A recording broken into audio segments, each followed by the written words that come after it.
할렐루야. 오늘 또 하나님이 주신 사랑으로 또 생명으로 승리하는 하루 되길 간절히 소망합니다. 사람이건 동물이건 또 생명이건 중요한 것이 무엇입니까? 누가 뭐라 해도 가장 중요한 것은 생명입니다. 만약 생명이 없다면 아무리 멋진 모습을 가지고 있다 하더라도 죽은 것이기 때문입니다. 그렇다면 생명이 있다는 것과 죽은 것의 차이가 무엇입니까? 그것은 살아있다는 것입니다. 생명이 있다면 움직이게 되어 있습니다. 이것은 우리의 신앙도 마찬가지입니다. 우리의 믿음이 살아있다면 반드시 움직이게 되어 있습니다. 이것이 오늘 본문에서 야고보 사도가 말하는 행함입니다. 먼저 오늘 본문 말씀을 살펴보겠습니다. 내 형제들아, 만일 사람이 믿음이 있노라 하고 행함이 없으면 무슨 유익이 있으리요? 그 믿음이 능히 자기를 구원하겠느냐? 만일 형제나 자매가 헐벗고 일용할 양식이 없는데 너희 중에 누구든지 그에게 이르되 평안히 가라, 덥게 하라, 배부르게 하라 하며 그 몸에 쓸 것을 주지 아니하면 무슨 유익이 있으리요? 이와 같이 행함이 없는 믿음은 그 자체가 죽은 것이라. 어떤 사람은 말하기를 너는 믿음이 있고 나는 행함이 있으니 행함이 없는 내 믿음을 내게 보이라.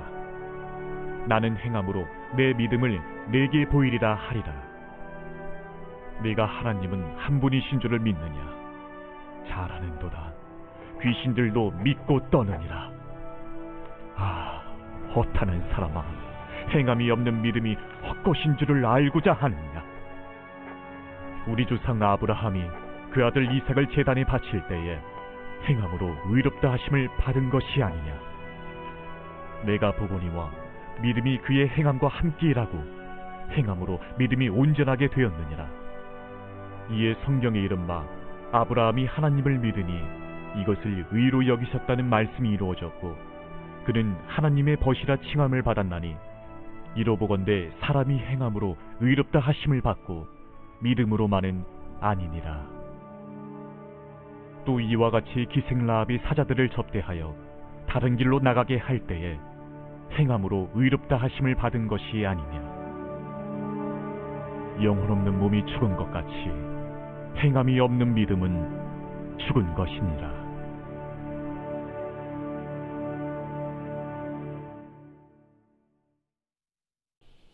본문의 야고보 사도는 믿음과 더불어 행함을 강조하고 있습니다. 사도 야고보는 형식적인 믿음, 죽은 믿음으로 살지 말고 믿음과 행함으로 살라고 강조하고 있습니다. 우리는 분명히 믿음으로 구원을 받았습니다. 그러나 우리의 믿음이 살아있다면 생명이 있기에 움직이게 되어 있습니다. 그렇게 오늘 본문의 핵심은 살아있는 믿음의 행위입니다. 아무리 믿음이 있는 것처럼 행해도 이런 모습이 다른 사람에게는 통한다 할지라도 결코 하나님은 속일 수 없습니다. 다른 사람에게 거짓이 통한다고 해서 하나님께 속일 수 있다고 생각해서는 안 됩니다. 기억하십시오. 거짓된 모습은 하나님의 진노를 불러옵니다. 14절 말씀입니다. 내 형제들아, 만일 사람이 믿음이 있노라 하고 행함이 없으면 무슨 유익이 있으리요? 그 믿음이 능히 자기를 구원하겠느냐? 지금 야고보는 믿음과 행위를 동급해서 구원의 문제를 다루고 있습니다. 17절, 이와 같이 행함이 없는 믿음 자체가 죽은 것이라. 20절, 아, 허탄한 사람아, 행함이 없는 믿음이 헛것인 줄 알고자 하느냐? 26절, 영혼 없는 몸이 죽은 것 같이 행함이 없는 믿음은 죽은 것이니라. 지금 야고보 사도는 집요하게 믿음과 행함을 강조하고 있습니다. 행함이 없는 믿음은 헛것이고 죽은 것이고 구원을 얻을 수 없다고 단언합니다. 이것은 단순히 야고보 사도만의 이야기가 아닙니다.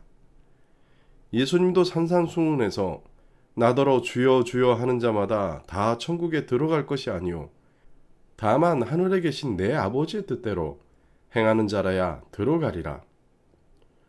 주여 주여 한다고 그걸로 안 된다는 것입니다. 보다 쉽게 말해 우리가 예배를 한다고 해서 손을 들고 찬양을 드린다고 해서 그게 진짜 믿음이 아닐 수 있다는 것입니다. 믿음은 행동하게 되어 있습니다. 그렇다면 야고보 사도가 말하는 행함은 무엇입니까? 15절과 16절 말씀입니다. 만일 형제나 자매가 헐벗고 일용할 양식이 없는데 너희 중에 누구든지 그에게 이르되 평안히 가라, 덥게 하라, 배부르게 하라 하며 그 몸에 쓸 것을 주지 아니하면 무슨 유익이 있으리요? 기독교의 핵심은 누가 뭐라 해도 사랑입니다. 그래서 주님도 우리에게 새 계명을 주신 것이 하나님 사랑과 이웃 사랑입니다. 우리가 믿음이 있다는 것은 바로 주님의 이 마음을 안다는 것입니다. 이 믿음이 삶을 통해 하나님의 선한 열매를 맺는 것입니다. 자신의 의를 위해 겉모습뿐인 신앙이 아니라 실제 생명을 살리는 믿음을 가져야 합니다. 이러한 믿음이 행하는 믿음입니다. 단순히 하나님의 말씀을 잘 아는 것으로 하나님의 역사를 체험할 수 없습니다. 말씀대로 살아갈 때 비로소 하나님 나라의 행복을 경험하게 됩니다. 배고픈 사람이 있다면 먹을 것을 주는 것은 당연한 것입니다.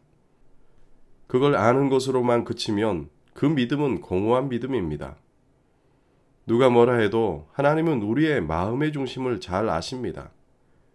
그렇게 우리 마음의 중심이 그리스도와 같아야 합니다. 그래야 참된 믿음이 되는 것입니다. 그런데 우리가 생각해 봐야 할 것은 우리가 주님을 아는데 믿는다고 고백하는데 왜 행동하지 못할까입니다. 그 질문의 답이 19절 말씀입니다. 내가 하나님은 한 분인 줄 믿느냐? 잘하는도다. 귀신들도 믿고 떠느니라. 본문은 분명히 귀신도 하나님의 존재를 알고 믿는다고 이야기합니다. 그래서 두려워 떨고 있다고 합니다. 그렇다면 성도의 믿음과 귀신의 믿음의 차이는 무엇입니까? 성도의 믿음과 알은 관계적인 믿음입니다. 그러나 귀신의 믿음은 지식적인 알미입니다. 신앙생활을 하다 보면 지성적인 부분이 분명히 필요하고 중요합니다. 그런데 오늘날 신앙의 오류 중에 하나가 그 지식에 갇혀 있다는 것입니다.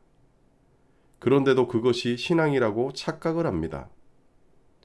우리의 믿음은 분명 하나님 안에서 행함으로 맺어진 열매를 통해 자라갑니다. 그렇게 우리에게 필요한 것은 믿음의 결단입니다. 그 후에야 살아계신 하나님을 만나고 하나님의 역사를 체험하면서 믿음이 단단해질 수 있습니다. 하나님과 계속 함께 걸어갈 수 있는 믿음이 생깁니다. 성경에 기록된 믿음의 사람들도 처음부터 유대한 믿음을 가졌던 것은 아닙니다. 주님과 동행할 때에야 비로소 유대한 믿음의 사람이 될 수 있었습니다. 분명히 알고 있는 하나님의 뜻이 있다면 바로 믿음으로 순종하십시오. 그렇게 조금씩 자라갈 때 하나님의 유대한 역사에 함께할 믿음의 성도가 되는 것입니다. 그렇게 말로만 하는 믿음은 아무 소용이 없고 그 믿음을 실천해야 합니다. 이러한 믿음의 실천을 보여주기 위해 두 명의 사람의 예를 들어 설명합니다. 첫 번째 사람이 우리가 잘 아는 아브라함입니다. 그는 창세기 15장에 하나님이 의롭게 여기셨습니다. 그런데 이삭이 태어나고 난 다음에 창세기 22장에서 이삭을 모리아 산에 바치라고 이야기합니다. 이 믿음의 도전 앞에 아브라함은 믿음으로 순종을 합니다. 그때 비로소 아브라함의 믿음이 온전하게 되었습니다. 그렇기에 믿음과 행위는 따로가 아닙니다. 두 번째 인물이 나압입니다. 나압은 기생이고 유대인이 아닙니다. 그는 단순히 들려오는 소문만 듣고 하나님을 믿었습니다. 그리고 정탐꾼을 숨기는 등 하나님께 그의 인생을 걸었습니다.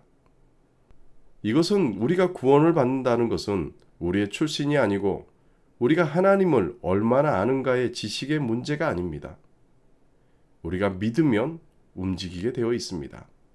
이것이 신앙의 열쇠입니다. 그래서 26절은 마치 영혼 없는 몸이 죽은 것 같이 행함이 없는 믿음도 죽은 것입니다. 말씀을 정리합니다. 우리가 그리스도를 믿는다는 것은 생명을 소유하게 되어 있다는 것입니다. 그렇게 살아있기에 행동하게 되어 있습니다.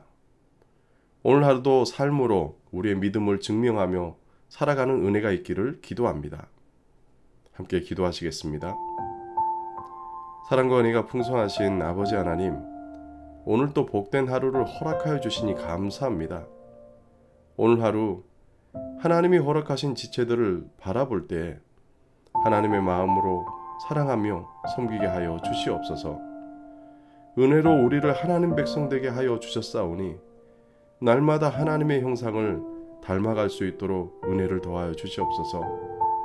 우리 믿음이 비록 겨자씨만한 믿음일지라도 날마다 심으며 살아가게 하여 주시옵소서. 그리함을 통해 내 노력이 아닌 하나님의 약속 때문에 나의 작은 이 믿음이 자라나게 하시고 큰 구원의 역사를 경험하게 하여 주시옵소서. 예수님의 이름으로 기도합니다.